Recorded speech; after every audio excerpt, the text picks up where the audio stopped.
Good morning out there in podcast land, coming to you from the land of sand, Bahrain. This is Tammy, Terrell, Texas Desert Rose, and again, wanting to come with you with a topic that hopefully you can get a benefit from.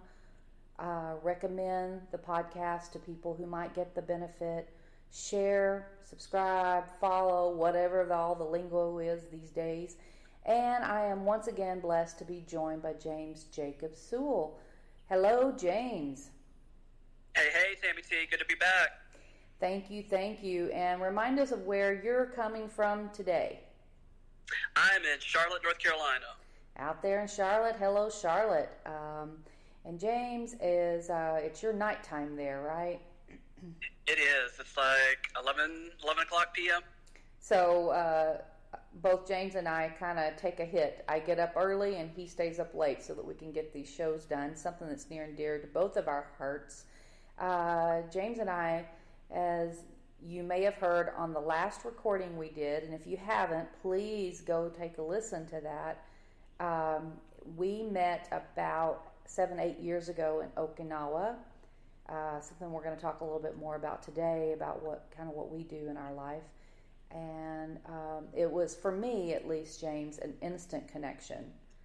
Like, I got to meet somebody who's willing to very articulately talk about spirituality, talk about the topics that nobody wants to talk about. And so instantly I said, you know what, when I started this podcast, I'm like, I have to have James on.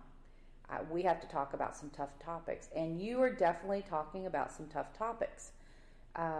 One that was very vulnerable and is very near and dear to your heart. And I wanted to give you a chance to maybe close any places from yesterday's recording that you kind of feel like, hey, you know what, I didn't address that, or people have made these comments.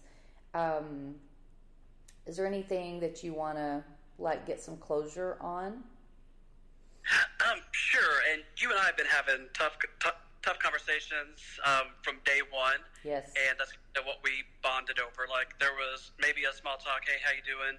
And then we're like, you kind of read me, and you were telling me my Myers-Briggs. I'm like, you just met me. How did you do that? And you're like, yeah, you're kind of stuck between the E and the I. You're really more of an I, but you want to be E. And I'm like, holy. And so from day one, literally the day I met you in the Daiichi hotel. Oh my goodness, what a memory you have. We've been having these conversations. And yesterday when we talked, I'm a writer. And so I think with my keyboard fingers, and whatever I feel and whatever I think and whatever comes to my subconscious mind, I just hammer it out. And then later I'll edit it, and later I'll go back and I'll be like, oh, not sure I needed to say that. That was probably unnecessarily hurtful, or that's a little bit too much information. And so doing this live thing with you is a totally different format. And so you kept me on my toes, and yes. Yeah, it was good for me. Good. I'm really appreciative of you being willing. It is pretty vulnerable. A lot of people are not willing.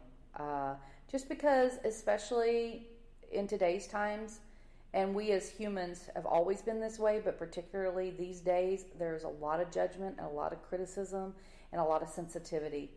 So any kind of closure or feedback, or are you pretty happy with the things that you said and what you didn't say yesterday? And then we'll quit talking around it. Sure.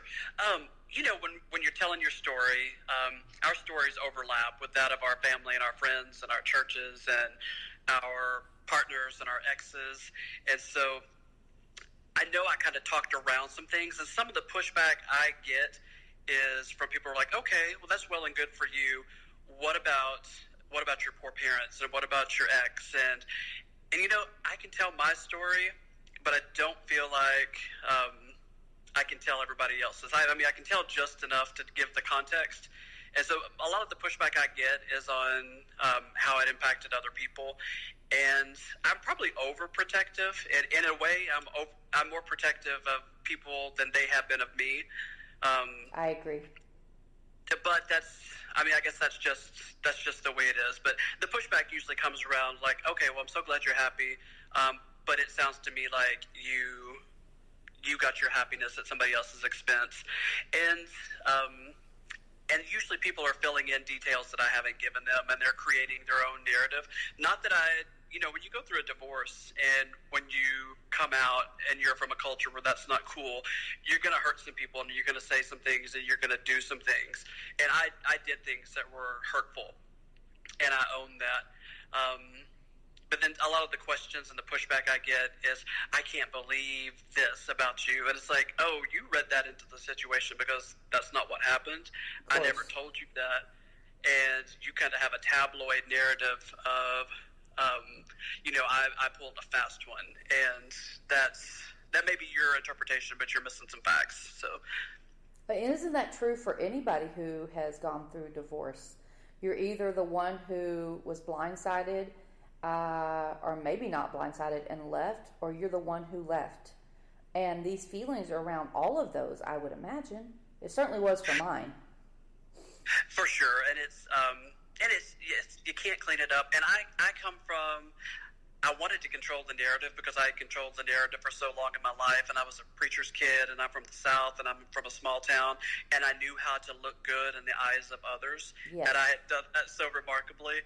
And then when you come out and get a divorce, like, people have opinions about gay people being Christian, and they have opinions about divorce, and then they have outstanding creativity when they fill in the blanks of what the story must have been. They could be their own writers, huh? Exactly. And so that's the part that's just has irked me. But I can only do me. I can't police what everybody else says. And really, that's been my best teacher. Yes. I'm no longer in charge. I no longer am in control of the script, and that has been it's hurt and it sucks, but it's been the best blessing. Go out there, live your own life, and people are going to have their judgments. And maybe in time, they'll come around and see, like, oh, I had thought this about him. Or maybe they don't, and that is on them. Like, everybody has to answer for themselves. And I'm sure I have judgments about people that I've made prematurely, and I don't know their whole story. And so it's good for me to be in the hot seat, for me to not have a squeaky clean image, because I don't deserve a squeaky clean image. It sucks to be misrepresented, but we're adults. We can live with it. And ultimately, maybe it comes down to it's okay for me to not have the squeaky clean, but I want to be in control of that. I don't want you to make decisions that are not in my control. Exactly.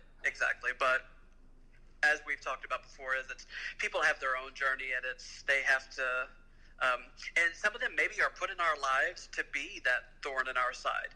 I absolutely believe that. Maybe it's not supposed to go easy, and they're not trying to do us a favor on purpose. In fact, quite the opposite. But in the end, like, they are catalysts, and that's what we have to have for growth. And so God bless the people that are starting crap and making their own stories. It gives me an opportunity to forgive and to have grace, and to see in my life how I've done that to other people. And so it all comes full circle.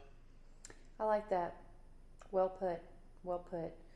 And I'm sure you'll and I will get comments, questions, and anything like that. And not always in a stellar way. And that's just kind of what you sign up for with doing these podcasts. But ultimately, the synapses are firing. People are thinking. People are bringing up topics that are difficult to discuss. And I think that's one of both of our goals, is for some of these things to be discussed. Right, we have to move the conversation along. Yes, we do. So, I wanted to, if you're open to it, James, I wanted to go in a little bit about what it's been like for you, for me, for us to live in other countries. We've both been blessed to be able to take our occupation, if it's okay for me to say. We are both licensed therapists. And to be able to take that, to other countries and be able to connect with human beings, both Americans and the local cultures. And that has been such an incredible experience for me. How about you? It has been the biggest blessing, the biggest answered prayer of this small country boy's lifetime. Yes. Small town. I'm not saying I'm diminutively small, but a little town. Do you have, I know it's hard to say, but you and I have been to a lot of the same countries. I believe that you may have worked in countries that I haven't gotten a chance to work in.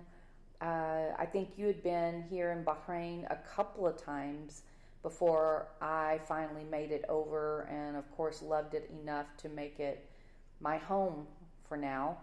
Do you have any like favorite places or the best parts and maybe your worst experiences?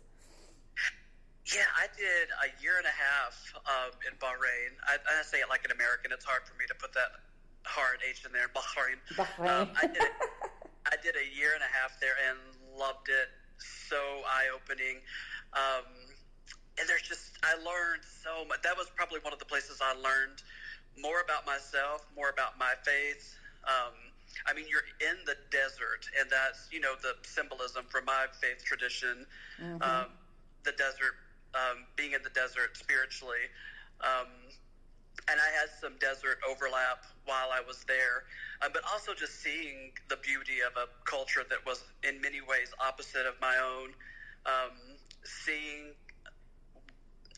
for myself how what I had read about, heard about, prejudices and biases I had formed, how some of them might have been justified, but how a lot of them were absolutely not. I met a lot of lovely, beautiful people who loved God. They called him Allah, which is just the Arabic word, as you know, for God.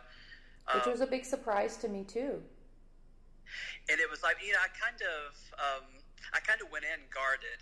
Like, okay, I'll be under attack for my faith, and they will not appreciate Western American and Christian values. And it's not that I never encountered those attitudes. It's just that I met so many beautiful people. And Bahrain, as you know, you're living it, is a melting pot. Like, it is an expatriate community and an international business community. And even I believe last statistics were 4th or 5th most preferred country for expats to live in. And I can see that with the nightlife and the entertainment and the food and the shopping and just the acceptance. Yeah, for sure.